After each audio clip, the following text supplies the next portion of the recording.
Hi යාළුවනේ, මගේ YouTube channel එක බලන ඔයාලා සියලු දෙනාටම සුබ දවසක් වෙන්න කියලා ප්‍රාර්ථනා කරනවා. ඉතින් මගේ පළවෙනි වීඩියෝ එක බලලා තිබුණු ඔයාලා සියලු දෙනාටම ගොඩාක් ස්තුතියි. සබාදහම කියන්නේ ඉතින් මානසික සුවය සඳහා තියෙන එකම ඖෂධය තමයි. මල් බලාගෙන යන ගමන් මං කියන දේටත් චුට්ටක් ඇහුම්කන් දෙන්නකෝ. ඔයා මේ වෙලාවේ ගොඩාක් දුකින් පසුතැවීමෙන් ඉන්න කෙනෙක්ද? එහෙනම් මේක අහන්නකෝ. අපි හිතනවා ගොඩක් වෙලාවට අපේ සැනසීම තියෙන්නේ වෙන කවුරු හරි ගාව කියලා.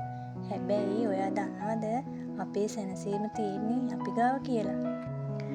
අපි කෙනෙක්ගෙන් හරි කුමක් හෝ දෙයකින් හරි සැනසීම බලාපොරොත්තු වෙනවා නම් කවදාවත්ම අපිට ඒක ලැබෙන්නේ නැහැ. ඇයි ඒ කියලා ඔයා දන්නවද? මොකද අපි බලාපොරොත්තු වෙන විදිහටම අපිට මේ ලෝකේ කිසිම දෙයක් ලැබෙන්නේ නැති නිසා. ඔයා බලාපොරොත්තු වෙනව නේද? ඔයාගේ සැමියා, බිරිඳ හෝ දෙමව්පියන්, දරුවන්, එහෙම නැත්නම් පෙම්වතා, පෙම්වතිය ඔයා හිතන විදිහ, ඔයා බලාපොරොත්තු වෙන විදිහටම ඔයාට ආදරය කරයි කියලා. හැබැයි ඉතින් එහෙම වෙන්නේ නෑ නේද? ඔයා බලාපොරොත්තු වෙන විදිහටම ඔයාට දේවල් නොලැබෙනකොට ගොඩාක් දුක හිතෙනව නේද? අපි බලාපොරොත්තු විරහිතව ජීවත් වුණොත් දුක කියන එකට නම් ඉතින් අපි ළඟට එන්න ලැබෙන්නේවත් නැහැ. අපි බලාපොරොත්තු ගොඩාක් පොඩි බැඳගෙන, හීන ගොඩාක් මවාගෙන ඉද්දි තමයි ඒවා ඉෂ්ට වෙන්නේ නැති වෙනකොට අපිට ගොඩාක් දුක හිතෙන්නේ. මන් දන්නවනේ ඉතින් අපේ කාන්තාව නම් ගොඩාක් ආදරේ බලාපොරොත්තුවෙන් ඉඳලා ගොඩාක් දුක් වෙන අය ඉන්නවනේ. ඔයා කිසිම දෙයක් බලාපොරොත්තු නොවී ඉන්න තාක්කල් ඔයාට හැමදාම සැනසීමෙන් සතුටින් ඉන්න පුළුවන්. ඒකයි මං කිව්වේ සැනසීම තියෙන්නේ අපි ළඟ කියලා. අපිටත් පුළුවන් සබාදහම වගේ වෙන්න. මොකද ඉතින් සබාදහම අපිට හැමදේම දෙනවා. හැබැයි අපින් කිසිම දෙයක් බලාපොරොත්තු වෙන්නේ නෑනේ. ඔයාගේ හිත කවුරු හරි රිද්දපු වෙලාවට ඔයා ඒක ගැනම හිතා ගොඩාක් දුක් වෙනවා නේද? ඔයා දන්නවද ඔයා ඒක ගැනම හිතන්න ඔයාගේ හිතේ උඩින්ම තියෙන්නේ ඒ දුක කියලා. හැමතිස්සෙම මතකයට එන්නේ ඒ දුකම. හරියටම කීවොත් ඔයාගේ ෆෝන් එකේ YouTube යනවා නේද? YouTube එකේ ඔයා මුලින්ම හැමදාම සර්ච් කරන එක නේද ඔයාගේ ෆෝන් එකට උඩටම එන්නේ. අන්න ඒ වගේ තමයි අපේ හිතත්. එම කිව්වොත් ඉතින් අපේ හිතත් ඔය ෆෝන් එක වගේම තමයි. ඉතින් ඒක නිසා ඔයා හැමතිස්සෙම ඔයාගේ දුක් කරදර ගැන හිතා ඉන්න ගියොත් එහෙම ඔයාට හැමතිස්සෙම ඒවා ඇවිල්ලා වද දෙනවා. ඔයාට මොන දුක් කරදරේ ආවත් ඔයා හිතන්න ඒ හැමදේම එන්නේ ඔයාගේ හොඳට කියලා. මොකද ඉතින් දුක් කරදර එනකොට තමයි අපිට ජීවිතේට අත්දැකීම් ලැබෙන්නේ.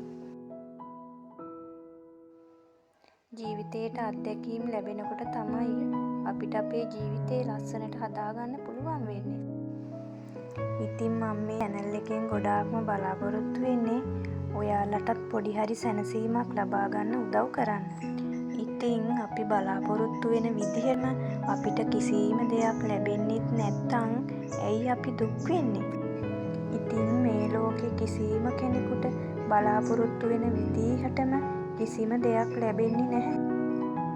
ඉතින් සැනසීමෙන් ඉන්න ඕන නම් බලාපොරොත්තු ටිකක් අඩු කරලා බලන්නකෝ. කිසිම කෙනෙක් ඔයා හිතන විදිහටම ඉඳී කියලා කවදාවත් බලාපොරොත්තු වෙන්න එපා.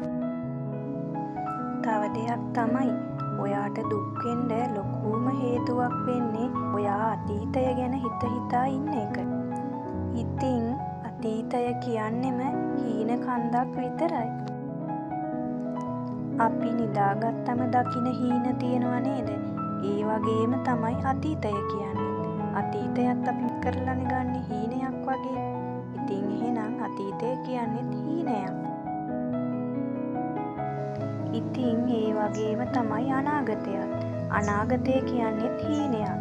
රෑ හීනෙන් දකිනවා වගේම තමයි අපි අනාගතෙත් ගන්නෙ මතක් කරලානේ.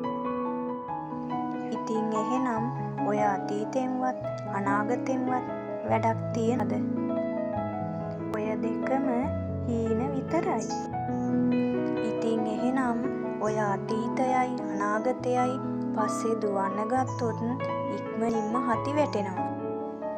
ඔයා දන්නවනේ හාවගේ ඉබ්බගේ කතාව. ඉතින් ඒ කතාවෙනුත් අපිට ගන්න ආදර්ශයක් තියෙනවා.